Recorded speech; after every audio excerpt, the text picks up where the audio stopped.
topic of my presentation is interactive video conferencing, and more specifically, Skype. While there are multiple programs available for video conferencing, Skype is the most commonly and is easily accessible for nearly everyone. When talking about video conferencing, Skype is sure to come up. To begin, it is important that we all understand what Skype is. Without becoming too technical, Skype is a free software that allows you to make calls over the internet. There is no charge for communications with other Skype users, but you can pay a fee and be able to call landlines and cell phones as well.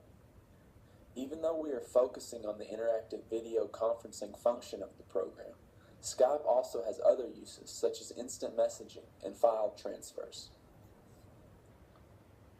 Recognizing that technology can be complex and overwhelming, Skype is relatively simple and straightforward to set up and begin operating.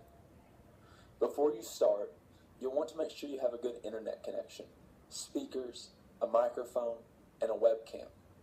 Many computers come equipped with these components, so you shouldn't have too many items to round up, but you definitely need all of those things in order to get the full experience of video conferencing through Skype. It's free to download Skype to your computer or device, so just go to skype.com and select the appropriate program in the download section. Go on to set up an account by providing information and following instructions after clicking the Join Us button on the Skype homepage. Safety must be a top priority when sharing information online, especially if you are a teacher using Skype with your students.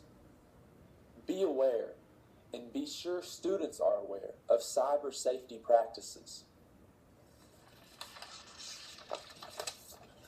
Be overly cautious and do not give out any personal information to anyone. Make sure that your preferences are set so that you can control who can contact you, as well as other privacy settings. There are many settings in which video conferencing through Skype can be useful. People may use it for personal reasons, such as individuals or families who are far apart and separated and use Skype to communicate with each other. Skype can also be used in the classroom. There are countless ways to apply Skype to the academic setting, and we'll focus more on those in just a second. And finally, there are many uses for interactive video conferencing in the business world. Job interviews and important business transactions can take place from anywhere in the world because of Skype. But, as I said, the heaviest emphasis of my presentation will be placed on how Skype relates to the classroom. One major strength of Skype in the classroom is its ability to teach culture. Students can connect with students around the world and exchange culture by becoming a sort of video pen pals, which I termed as global friends. Another way to experience new culture comes through virtual field trips. Many times it is impossible to actually travel to the places studied in class, but Skype provides the opportunity to visit those places without leaving the classroom. Skype can also be used in language learning. It can be utilized in the foreign language classroom to connect language learners with native speakers for a simulated immersion learning experience. Students learning English as a second language can experience the best instruction available because Skype allows them to connect with teachers who are able to speak their native language or be able to communicate with them better. A major benefit of interactive video conferencing is the opportunity to communicate with people we might not otherwise have the chance to learn from.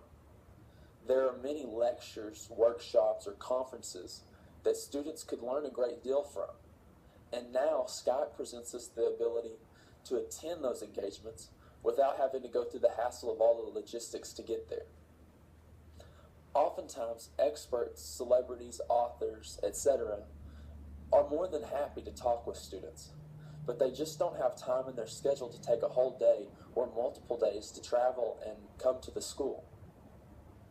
So, Skype allows everyone to conference without having to leave their home or school, but still get the full experience of being right there together in an interactive conversation. This video shows two classrooms using Skype to connect with author. In honor of World Read Aloud Day, we thought it would be interesting for my class to meet with another third grade class from somewhere else in the country. Today we have a great chance to play Skype call with Ingrid Law, the author of Savvy, and also another classroom in Brewer, Maine. We'll each have a chance to ask some questions, and I think it's time that we begin. Are you excited? Everybody, let's say hi to the other class and to the author. It was a terrific experience. The kids were able to ask questions based on what they've read. What is it like to be an author? Being an author is so much fun because you get to use your imagination for your job all day long. When you were growing up, did you enjoy reading? If so, did you enjoy reading fiction or non-fiction books? When I was young, I loved reading fantasy fiction because it was an escape for me.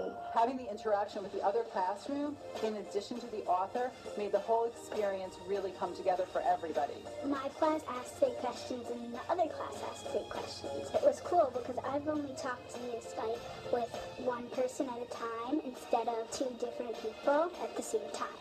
I thought it was pretty fun because I've never gotten to meet like a real author before. I think it was pretty cool since we got to meet the author that wrote 2 books that both won medals. I think of authors differently because now I know that they just don't write it in one day. I know that it takes even 2 years to get a book published. It makes me want to read more because if I know how much hard work they did to make it, then I know that it probably is a good book. Happy reading, everybody!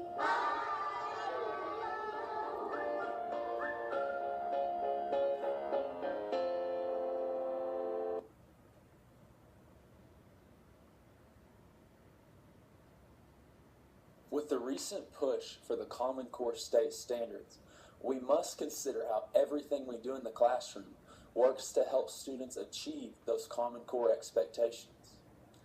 These 3 standards are especially relevant to Skype in the classroom. The first 2 anchor standards, the first being prepare for and participate effectively in a range of conversations and collaborations with diverse partners, building on others' ideas and expressing their own clearly and persuasively. And that fits so perfectly with what we're doing through Skype and teaching culture, language, connecting with individuals from around the world and gaining diverse perspectives. The second anchor standard being integrate and evaluate information presented in diverse media and formats, including visually, quantitatively, and orally. And again, that goes right along with Skype in that we're taking media, we're presenting information in a new way, and receiving information in a new way. And finally, in the literacy standards for 9th and 10th grade, and I put the 9th and 10th grade standards because I'll be teaching high school, but that works for all grade levels in this regard.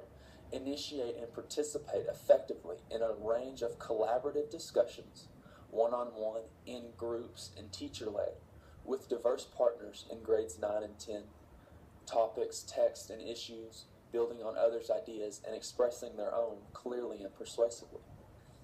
And yet again, when we use Skype, we connect with individuals who have diverse perspectives from us, and we're learning from their ideas, we're sharing our ideas, we're having those collaborative discussions. So that fits right along with what we're doing with Skype and Common Core. Basically, the sky is the limit with what you can do with Skype in the classroom. In fact, Skype has taken the initiative to maintain a web page dedicated to Skype in the classroom. Skype in the classroom provides educators a resource to find new lesson plans, as well as to collaborate with other teachers and get ideas about what the others have done and what they are all doing.